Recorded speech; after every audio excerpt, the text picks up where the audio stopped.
porque nadie se forma como psicoanalista solito, o sea, grabando en una grabadora como en un proceso de investigación anterior me di cuenta que una persona en Medellín dice que hizo su análisis, que se encerraba en una habitación y le hablaba a una grabadora y así justificaba que se había psicoanalizado. Evidentemente eso es un chiste. Mucha gente cree que es que el psicoanálisis es solo psicoanálisis y resulta de que en la construcción psicoanalítica eh, Freud empleó conceptos de la física, de la química, de la biología, de la historia, de la antropología, de la arqueología, etcétera, etcétera.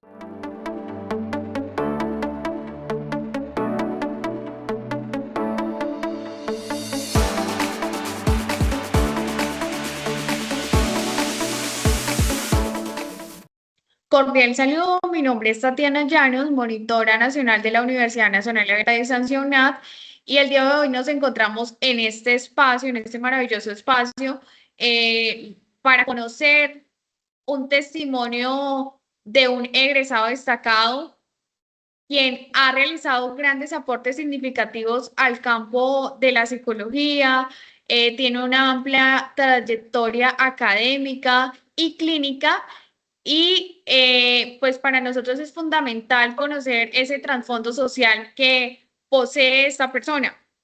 Le damos paso al doctor Elkin Villegas para que nos cuente un poco acerca de su perfil profesional y pues su contexto en el cual se desempeña.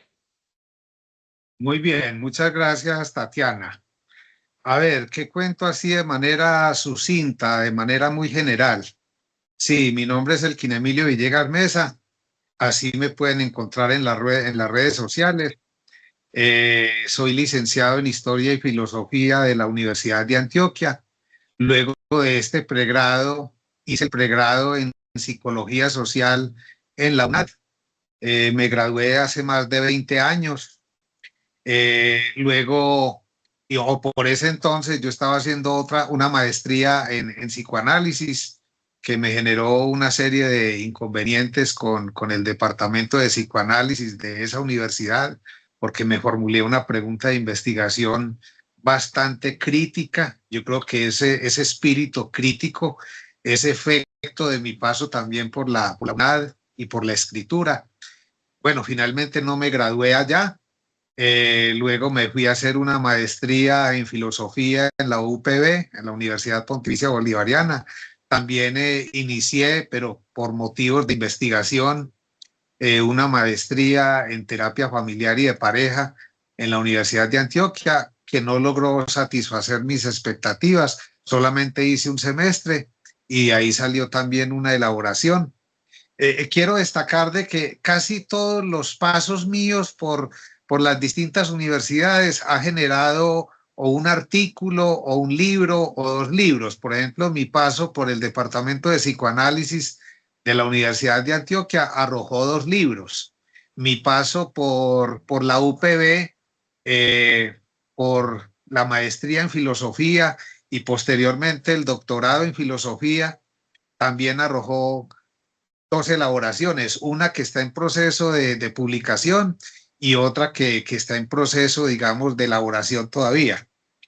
A grosso modo, esa es como mi formación. Bueno, y ya en el transcurso de la pandemia, digamos, me di a la tarea de sistematizar lo que he llamado procedimiento de reconstrucción emocional, que entre otras cosas, de ahí también, ese es el título de mi tesis doctoral en filosofía a partir de la obra de un español, de un médico e historiador español que se llama Pedro Laín Entralgo. Y de ahí surgió un libro que está en proceso de edición que se llama Procedimiento de Reconstrucción Emocional, una reinvención clínica post-pandemia a partir de la psiquiatría antropológica de Pedro Laín Entralgo. Eso a grosso modo. Bueno, con esta amplia trayectoria que que posee el doctor aquí presente, nos gustaría saber que nos cuente cómo influyó la formación en la UNAD en su manera de comprender la psicología como una práctica que va más allá de lo clínico y busca generar esa transformación social dentro de esos ámbitos y de los diferentes aspectos que nos comentaba ahorita. Muy bien, muy interesante esa pregunta, Tatiana. A ver, yo diría que ¿cómo influyó? Yo diría que desde el enfoque social que la UNAD propone. Yo creo que el programa de psicología social a mí me impactó desde el primer momento por ese enfoque de lo social y máxime cuando hace 25 años atrás, casi 30, no había enfoques de la psicología de esa manera. Entonces me parece que la UNAD fue pionera en su momento en presentar la psicología como una psicología que podría ocuparse de problemas sociales. Obviamente esto ya existía en otras partes del mundo. De hecho, yo ya había tenido un primer acercamiento en Buenos Aires, en Argentina, que estuve en varias ocasiones y bueno, allá tuve la oportunidad de conocer un poco más de cerca la obra del doctor Enrique Pichón Riviere, que es conocido a nivel internacional por su abordaje de la psicología social y su relación con el psicoanálisis.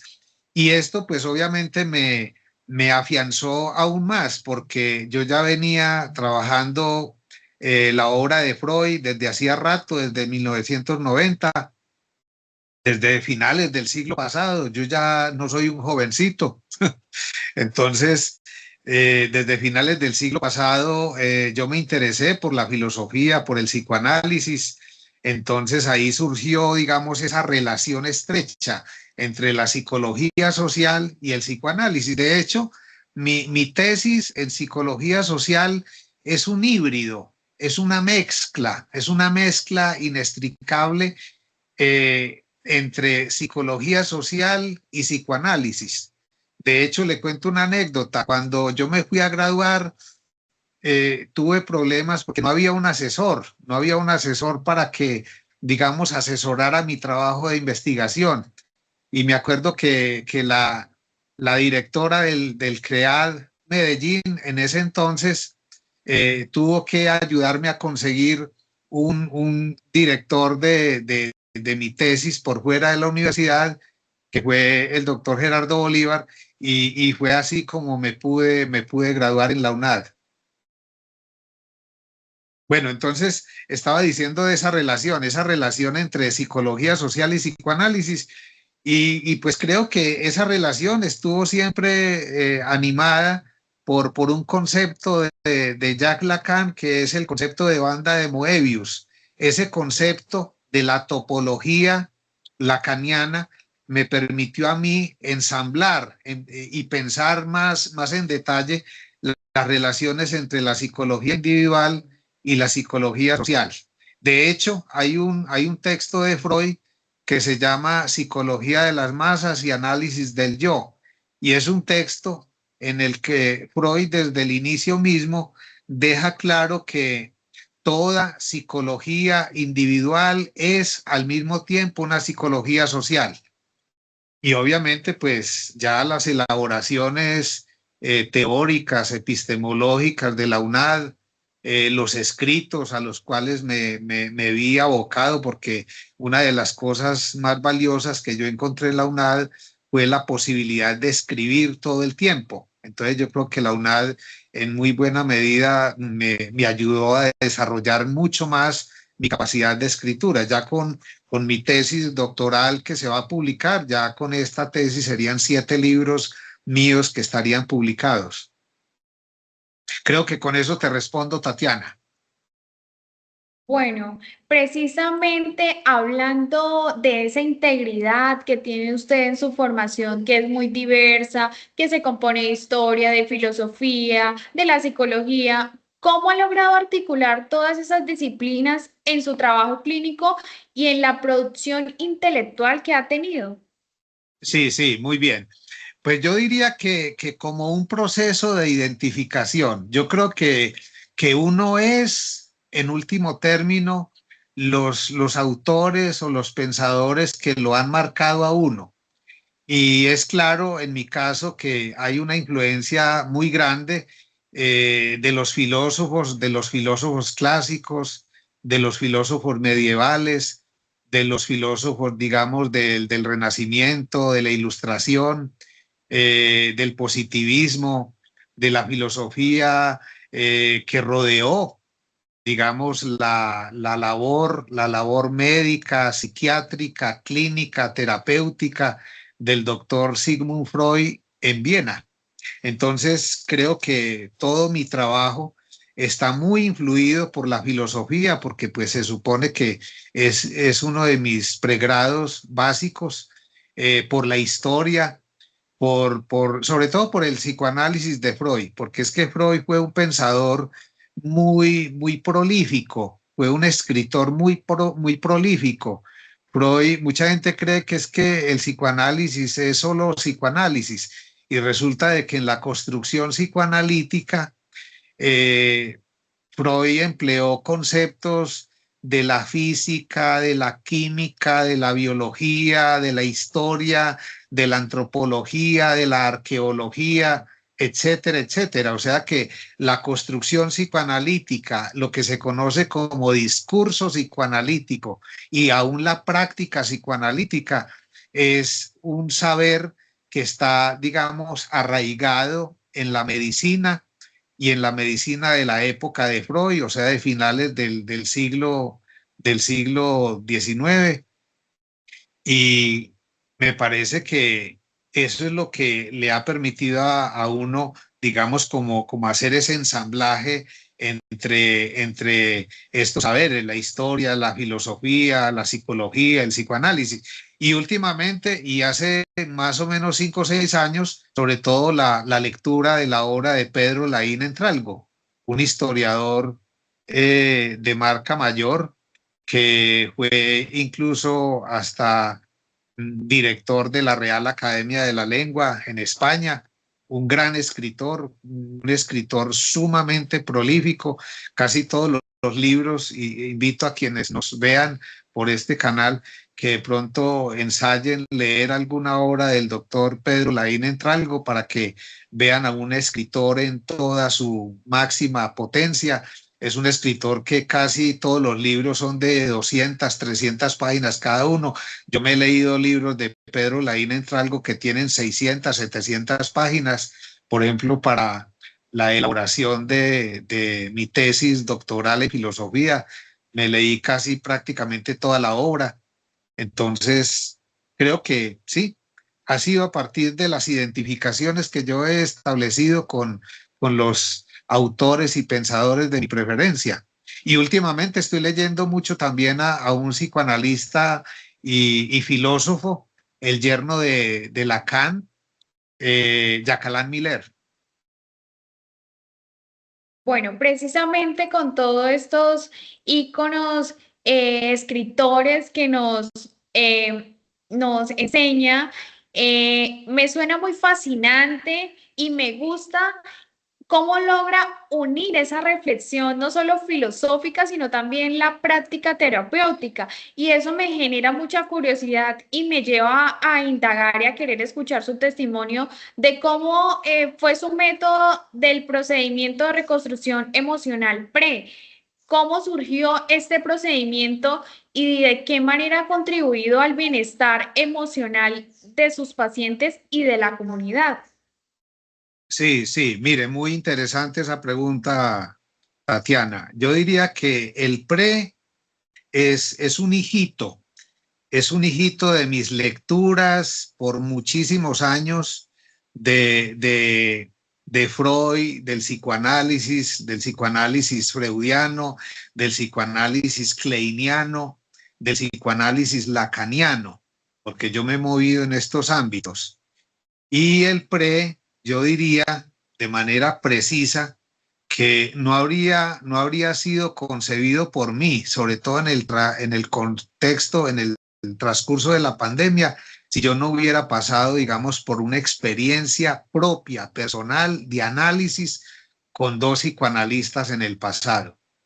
No sé si quienes nos están viendo o nos vean a posteriori saben de que la formación de un psicoanalista no es sobre todo una cuestión universitaria. Últimamente, en los últimos años, sabemos de que hay departamentos de psicoanálisis en distintas partes del mundo, en París, en Argentina, en Colombia también hay departamentos de psicoanálisis en la Universidad de Antioquia, creo que en Bogotá también hay, pero resulta que la formación de un psicoanalista no es por haber hecho una maestría o haber realizado un doctorado en psicoanálisis, sino que la formación de un psicoanalista se da en lo que Freud y el mismo Jacques Lacan llamaba el paso por el diván. Y el paso por el diván es la experiencia propia terapéutica con un psicoanalista, porque nadie se forma como psicoanalista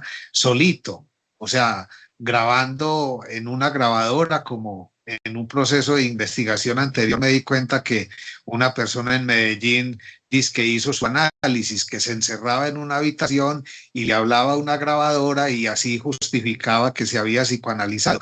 Evidentemente eso es un chiste, es una caricatura de lo que es la formación de un psicoanalista, porque la formación de un psicoanalista pasa por tres momentos básicos: el análisis personal, el trabajo teórico, epistemológico en seminarios y la supervisión de casos. Yo creo que sin mi paso por el psicoanálisis, yo creo que no habría sido posible implementar e instrumentar el procedimiento de reconstrucción emocional. Y creo que si no se hubiera presentado la pandemia, porque me parece que la pandemia, aunque arrojó resultados muy lamentables a nivel mundial en todas partes, de todas maneras la pandemia generó unas dinámicas, yo diría, singulares y muy propiciatorias. En mi caso personal, me permitió terminar un libro que se llama De Cicerón a nuestros días, Pasiones, Deberes y Derechos por la Paz, que fue publicado por la Universidad de Envigado, por la institución universitaria de Envigado. Y también la pandemia me permitió, digamos, pensar ya más en serio esto del procedimiento de reconstrucción emocional, en parte como efecto de mis inconformidades en grupos, en escuelas, en instituciones que decían ser psicoanalíticas y en donde en muchos casos encuentro yo una animadversión sistemática a mi pensamiento, a mis elaboraciones. Casi que yo sentía que tenía que pertenecer de un todo y por todo a sus escuelas, pensar como ellos, ser amigos de ellos. Y no, me parece que la libertad de pensamiento y el espíritu crítico tienen que hacer parte constitutiva de un pensador, de un filósofo, de un profesor. Y me parece que eso en los últimos años se ha ido reduciendo porque prima más como el amiguismo y el interés económico y el hagámonos pasito que la objetividad, digamos, filosófica, científica e investigativa. Entonces yo decidí no renunciar a eso y pues obviamente eso me generó una serie de inconvenientes en cada una de esas escuelas con las cuales me fui de problemas serios, incluso hasta con el departamento de psicoanálisis de la Universidad de Antioquia, que los tuve que demandar incluso, llevé mi caso hasta la Corte Constitucional. Entonces, aquí hay un señor que pues ha sido considerado en el medio sumamente crítico y sumamente polémico y creo que, bueno, en buena medida esa actitud y ese espíritu crítico se lo debo a mi paso también por la UNAD. Bueno, estimado doctor, se denota mucha profundidad y compromiso humano detrás de esa propuesta que nos enseña y hablando un poco acerca de algo que mencioné ahorita y me parece muy interesante y es el tema de las emociones. Ya que usted ha trabajado mucho dentro de este aspecto, menciona algo en uno de sus libros que es la culpa. Eh, hay un libro mencionado que es Cura del Sentimiento de Culpa 2007 y Culpabilidad y Crimen 2014. La Sí. aborda desde diferentes dimensiones. Me gustaría saber por qué considera que la culpa sigue siendo una emoción tan determinante en la vida contemporánea. Muy buena esa pregunta, Tatiana, excelente.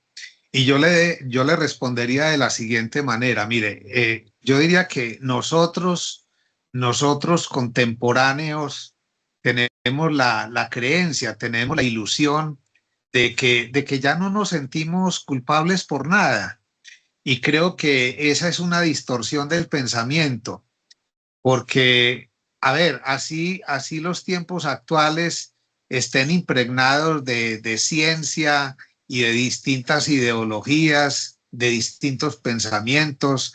Ahorita, por ejemplo, con la tecnología, la inteligencia artificial, etcétera, y tengamos esa creencia de que la culpa ya no tiene nada que ver con nosotros porque ya no estamos en la Edad Media y porque además pensamos que es que la culpa es una idea o un concepto propio de la teología o de la fe.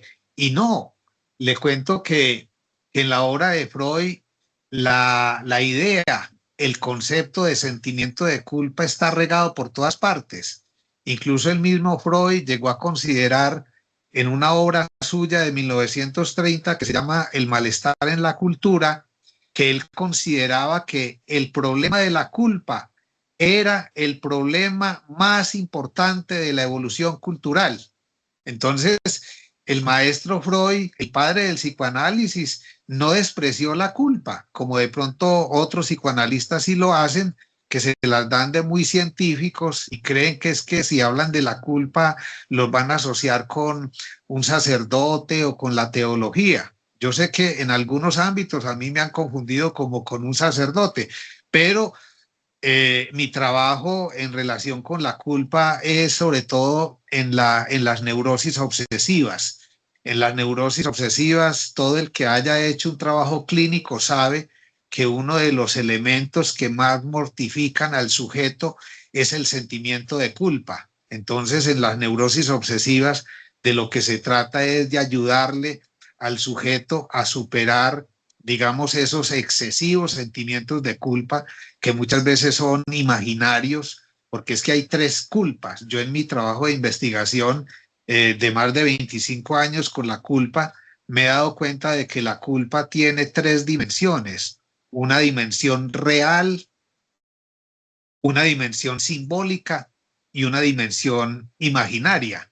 Y realmente, desde el punto de vista clínico, el problema mayor lo constituye es la culpa imaginaria, porque cuando alguien, por cualquier, digamos, distorsión de su pensamiento, se siente culpable por cualquier cosa, me parece que a esa persona hay que ayudarle a que no se sienta tan culpable por cosas que son tan normales de lo humano y no se tire tan duro, porque es que el problema del sentimiento de culpa es que coincide con la depresión casi siempre, o al menos en las personas que yo he atendido a nivel nacional o a nivel internacional. Cada vez que uno encuentra a una persona muy deprimida, usualmente hay detrásito un sentimiento de culpa muy fuerte.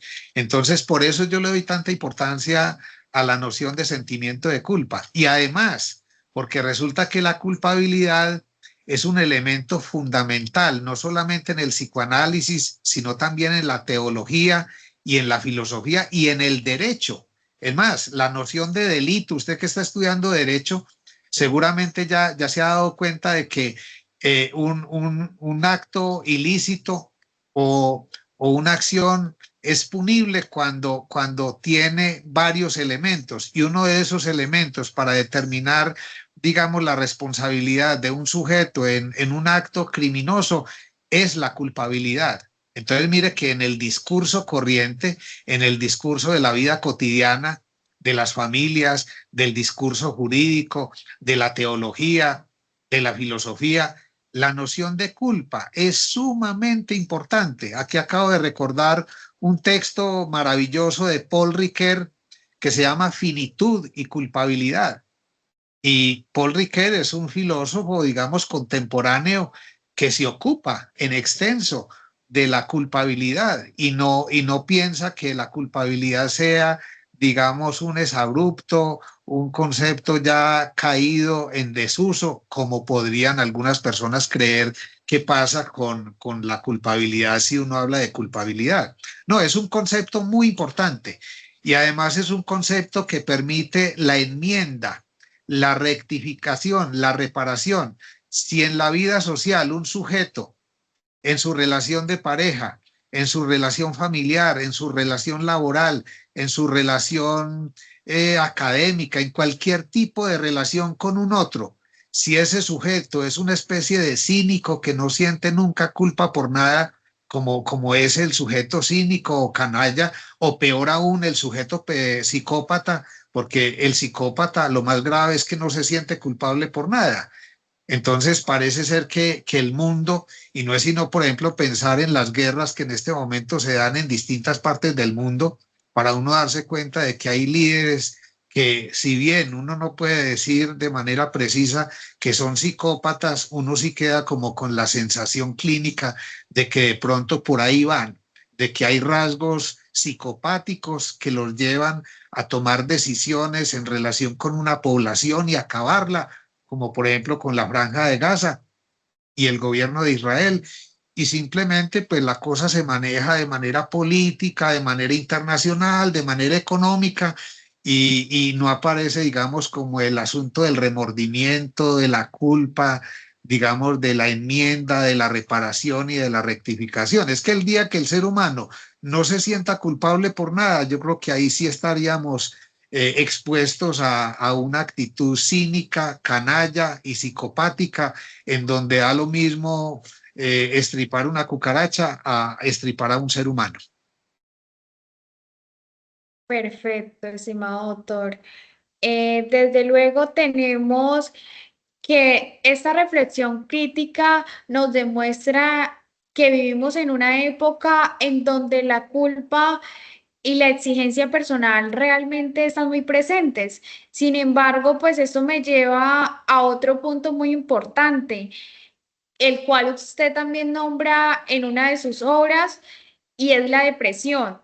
En Cura del sentimiento de culpa y la depresión 2012, usted propone una lectura no farmacológica del sufrimiento emocional. Sin embargo, me gustaría saber qué papel juega la palabra y la escucha empática en la recuperación de la salud mental.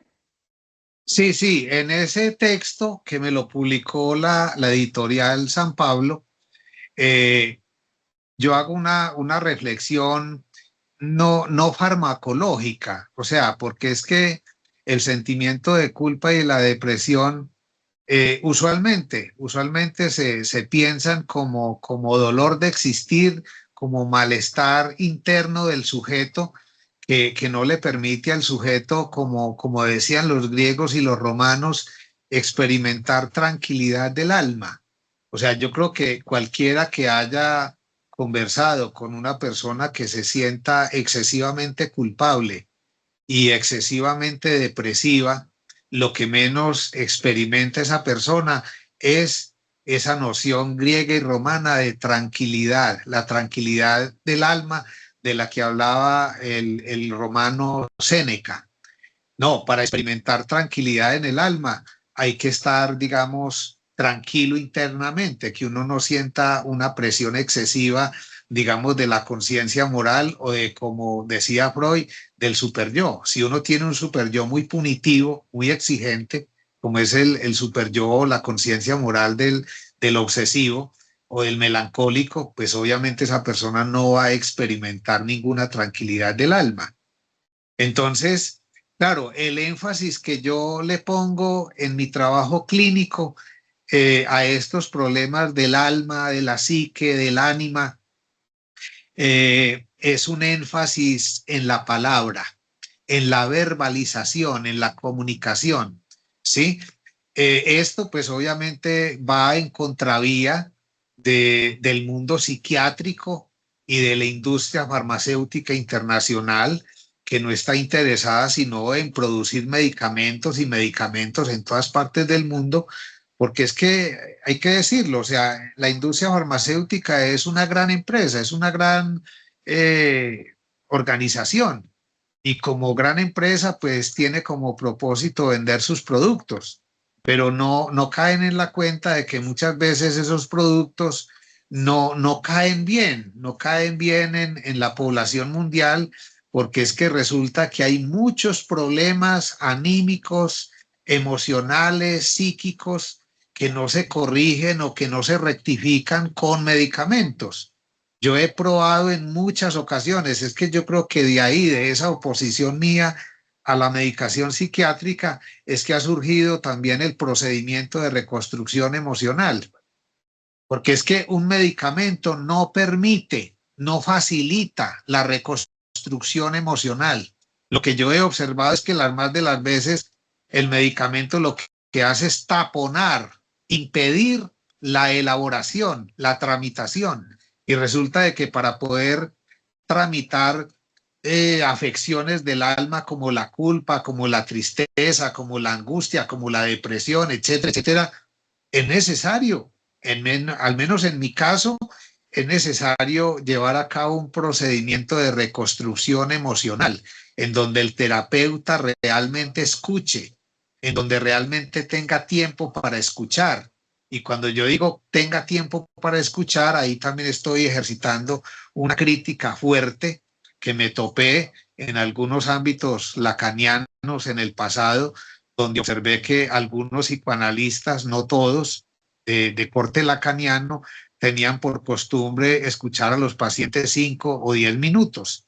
Todo que porque Jacques Lacan al final de su vida atendía, según la señora Elizabeth Rudinesco, historiadora francesa, se dio cuenta de que Lacan atendía hasta 10 pacientes por hora.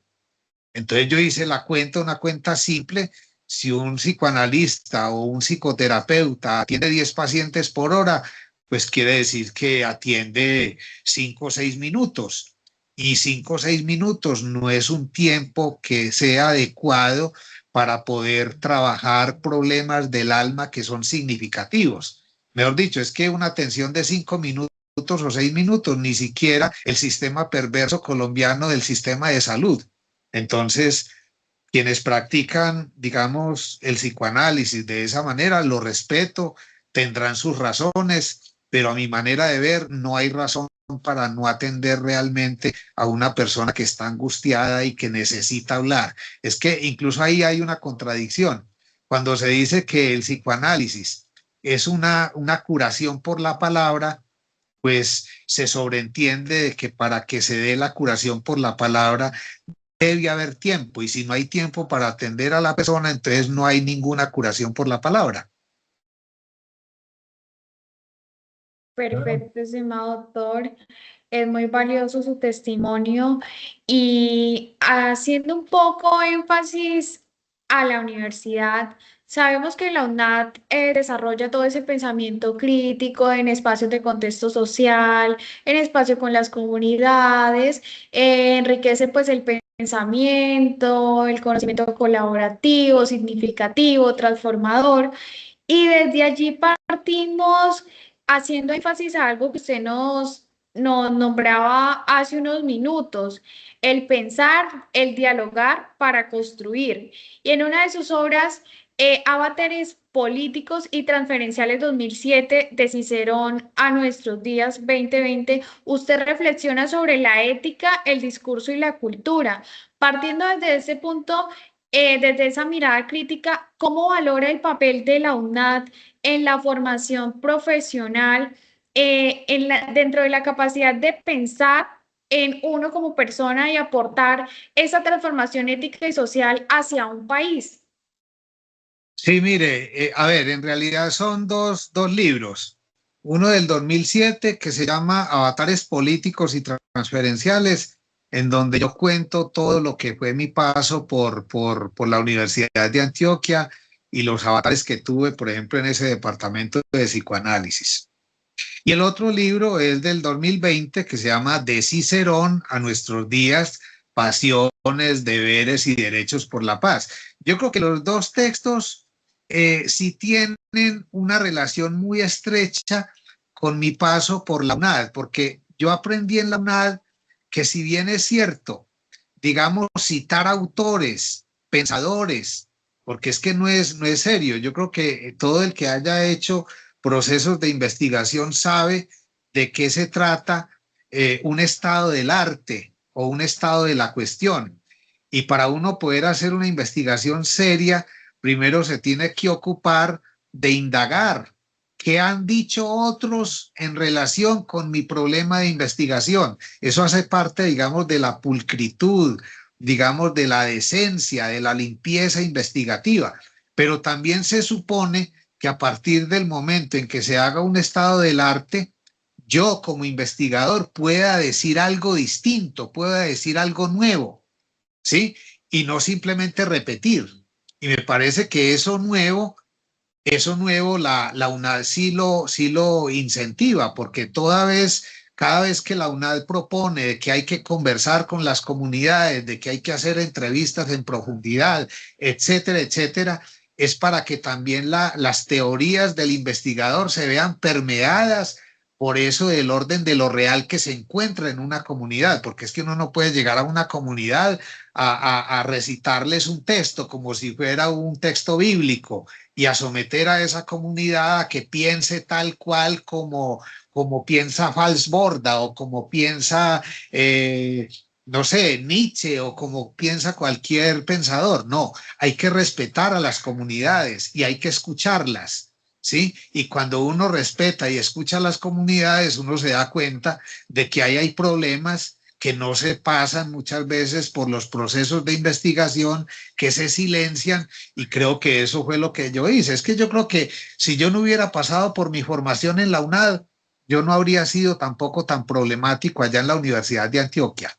Y ahí no habría salido ese libro de avatares políticos y transferenciales, y creo que tampoco habría surgido ese libro de Cicerón a nuestros días, porque yo ese libro lo armé a partir de un curso que vi en la UPB con el doctor Gonzalo Soto Posada, y pues en cierto momento hasta el mismo doctor Soto me felicitó porque me dijo que yo había hecho de ese curso inicial una elaboración que logré plasmar por escrito y que lo llevé a una reflexión mayor en donde aplicaba el pensamiento de Cicerón de la Roma antigua a los tiempos actuales, al mundo de la política y a los malestares que a todos nos toca experimentar en el campo de la vida social.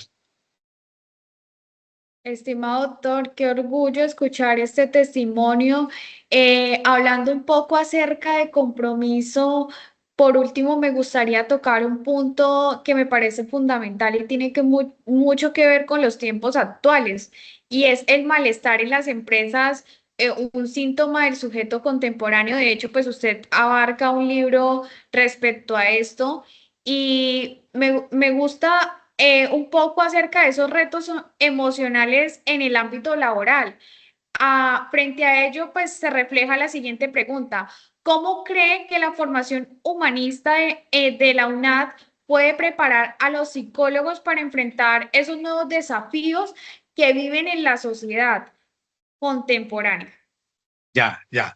Mire, yo diría que las universidades en general, a excepción de algunas cuantas por ahí que la comunidad tiende de manera muy crítica a tipificar de universidades de garaje, bueno, pero yo creo que hasta las universidades de garaje tendrían algo que decir, porque siempre hay un dispositivo ahí de enseñanza, unos permisos a nivel nacional con el Ministerio de Educación, etcétera, etcétera.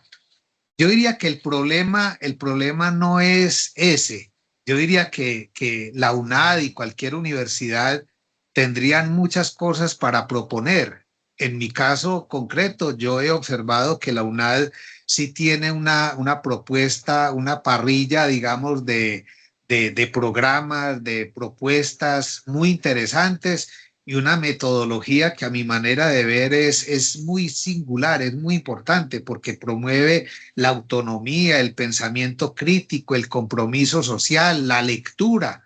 y no tanto estar ahí en relación con un profesor creyéndole todo y a veces hasta sus malas lecturas, porque todos de alguna manera hemos estado en clases donde le hemos escuchado un cuento a un profesor que luego vamos a leer bien ese texto y nos damos cuenta de que el profesor tergiversó al autor. Entonces me parece que eso de la autonomía, el pensamiento crítico y el compromiso social son elementos importantes para desarrollar un auténtico pensador y una persona comprometida a nivel profesional.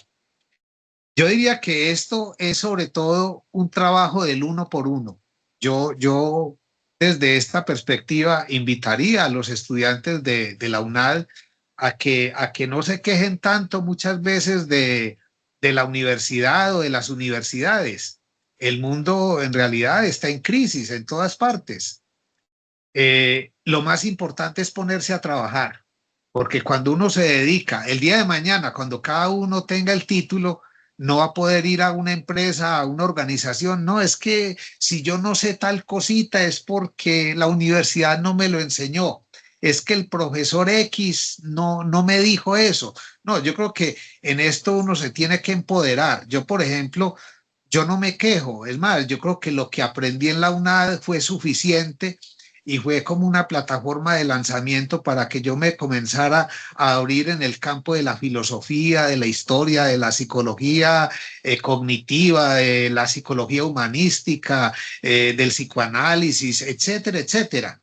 Y me parece que lo que tiene que hacer un buen estudiante es ponerse a trabajar, ponerse a leer, ponerse a pensar, que esa es, yo diría, la verdadera garantía de un profesional. Mucha gente cree que es que va a ganar el mejor sueldo o que va a tener el mejor puesto si dice que es egresado de tal o cual universidad. Sí, eso ayuda, pero en último término a uno lo evalúan es por el desempeño propio, por el desempeño personal. Bueno, usted nos hace una reflexión muy evaluativa, muy crítica, muy aterrizada a lo que se está presentando tanto en el contexto social como en el contexto laboral. Y teniendo en cuenta eso, me gustaría un mensaje muy concreto y motivacional a los futuros egresados del programa de psicología y en sí, pues, a toda la comunidad onadista que nos va a ver. Bueno, yo diría que más que motivacional, va a ser desmotivacional. Y acabo de recordar a una persona que aprecio mucho, un contador público, Lenin Yepes, que por ahí se dio a la tarea de ser dizque el primer coaching desmotivacional del país. Entonces, retomando esas palabras, yo creo que aquí no voy a decir algo muy motivante, sino muy desmotivante. Bueno, todo depende de cómo se lea y de cómo se interprete. Pero yo diría que una recomendación, o bueno, voy a decir 6 cositas.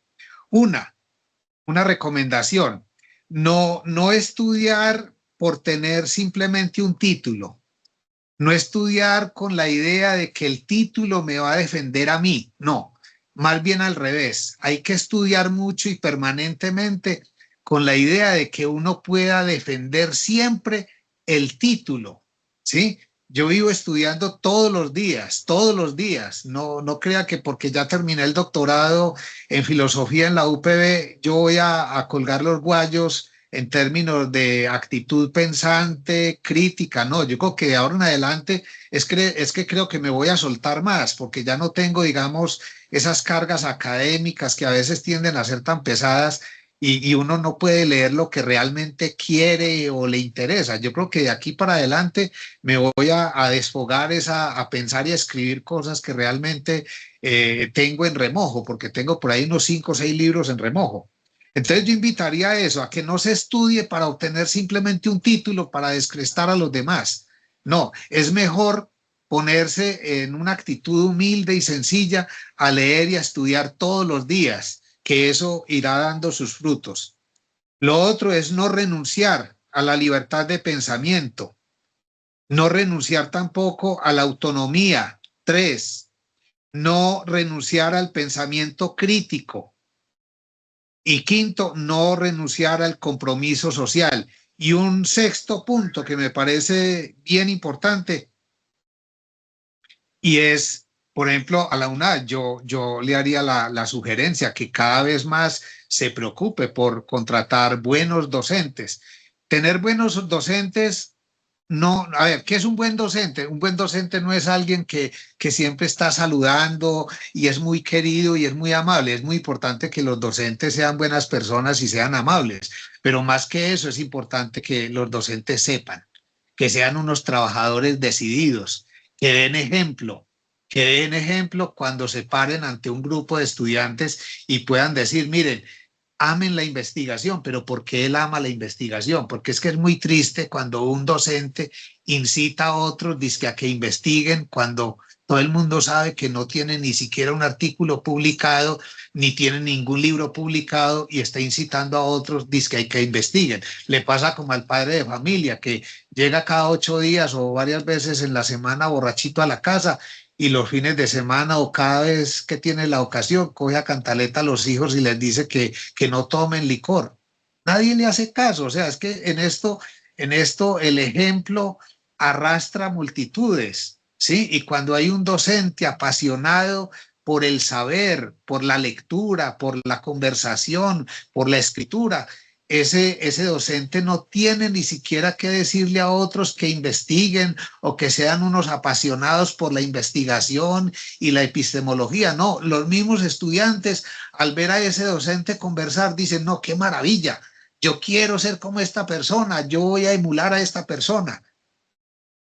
Ese es el sexto punto, la sexta recomendación. Muchísimas, muchísimas gracias, estimado doctor, por habernos concedido este espacio, por haber tenido este diálogo con nosotros, tenerlo aquí. Para nosotros es muy importante conocer esta reflexión, que en sí pues la van a ver más personas, lo van a tener muy en cuenta. Sus libros también son muy interesantes. Entonces, una vez más agradecerle por este espacio y le deseo que tenga un excelente día.